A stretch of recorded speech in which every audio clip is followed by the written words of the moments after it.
Hello दोस्तों, मैं श्रेष्ठा तिवारी आज आप प्यारी सी कहानी किसका घर, माता पिता का या बेटे का।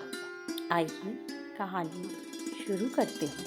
पापा, नया घर बिल्कुल तैयार हो चुका है। सोच रहा हूँ कि वहाँ दीपावली पर शिफ्ट कर लूँ।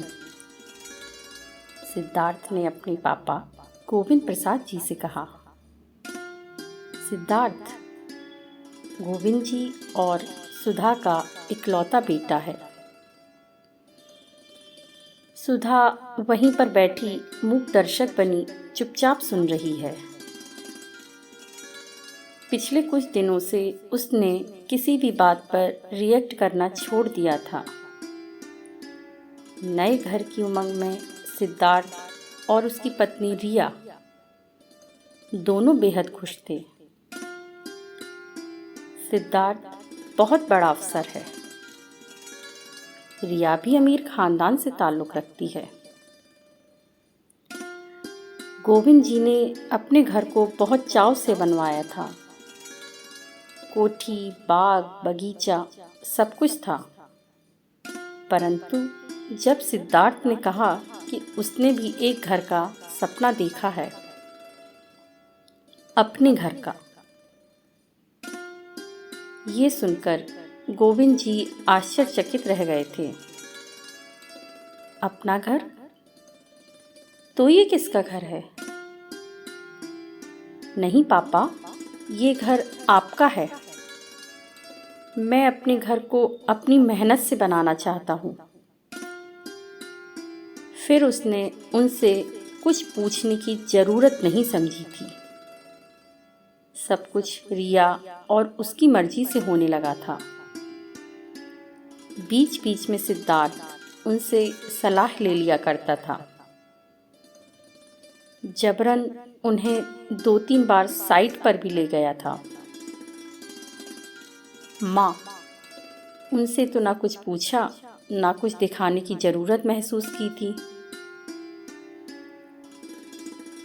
सुधा के अंदर तो जैसे सब कुछ टूट गया था। जिस बेटे को उसने जान से भी ज़्यादा प्यार किया था, उसने एक तरह से उसका तिरस्कार कर दिया था। तिरस्कार बोलकर ही नहीं, चुप रहकर भी किया जा सकता है। सुधा महसूस कर सकती थी। रिया ने बहू के रूप में कभी उन्हें कोई तकलीफ नहीं दी थी। अमीर घर की बेटी होने के बावजूद उसका व्यवहार बेहद संस्कारी और संयमित था। 5 साल का गोलू और रिया घर की रौनक थे। सुधा ने कभी भी रिया के साथ बुरा बर्ताव नहीं किया था। गोलू में तो सुधा की जान बसती थी, पर सुधा बेटे के व्यवहार से बहुत आहत हो गई थी। कभी कभी गोविंद जी से अकेले में बात करते हुए पूछती कि ये मुझे मेरे किन पापों का फल मिला। एक ही बेटा है, वह भी घर छोड़कर चला जाएगा। गोलू और रिया ये कहकर उसके आंखों से आंसू निकल आते थे। मैंने तो अपने सास ससुर की दिल से सेवा की, कभी उनका दिल नहीं दुखाया। अम्मा जी ने तो अंतिम समय मेरे सिर पर हाथ रखकर आशीर्वाद दिया था कि ईश्वर हमेशा तुझे खुशी देंगे। फिर पता नहीं हमारे परिवार को किसकी बद्दुआ लग गई। धीरे धीरे दुख मनाकर उसने अपने दिल को समझा लिया था। गोविंद जी उसे समझाते कि तुम्हारा जब मन करे वहाँ चली जाना।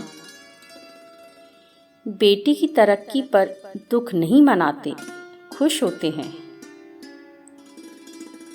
रिया और सिद्धार्थ एक एक चीजें चुन चुन कर ला रहे थे। गोविंद जी को अपने बेटे से दूर होने का दुख था, पर उन्होंने जाहिर नहीं किया। वो उसे महसूस कराते कि वो उसकी खुशी में खुश हैं। आज धनतेरस है। गृह प्रवेश की सारी तैयारियां हो चुकी थीं। सिद्धार्थ और रिया नए घर की खुशी में बेहद उत्साहित थे।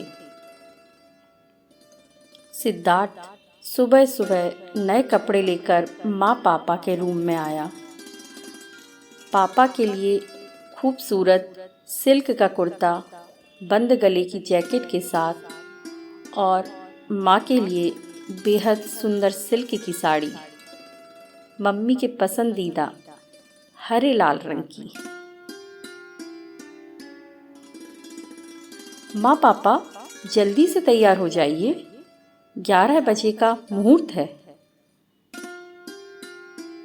सुधा चुप थी, सोच रही थी कि बस तैयार हो जाओ और चलो।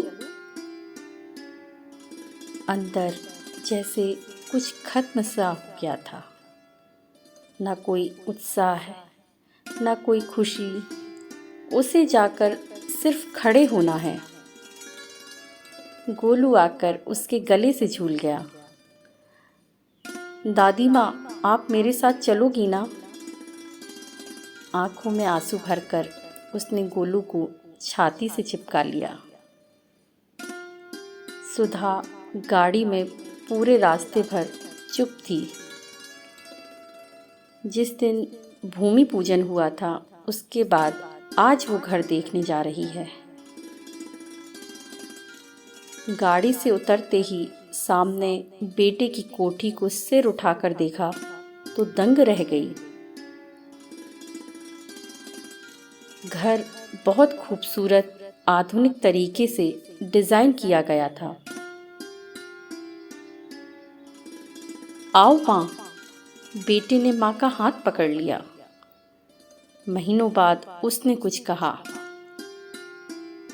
सुधा सोच रही थी कि आज नए घर की उमंग में अपनी माँ से अबोला खत्म कर रहा है। घर के मेन गेट पर नेम प्लेट देखकर सुधा स्तब्ध हो गई। सुधा गोविंद निवास।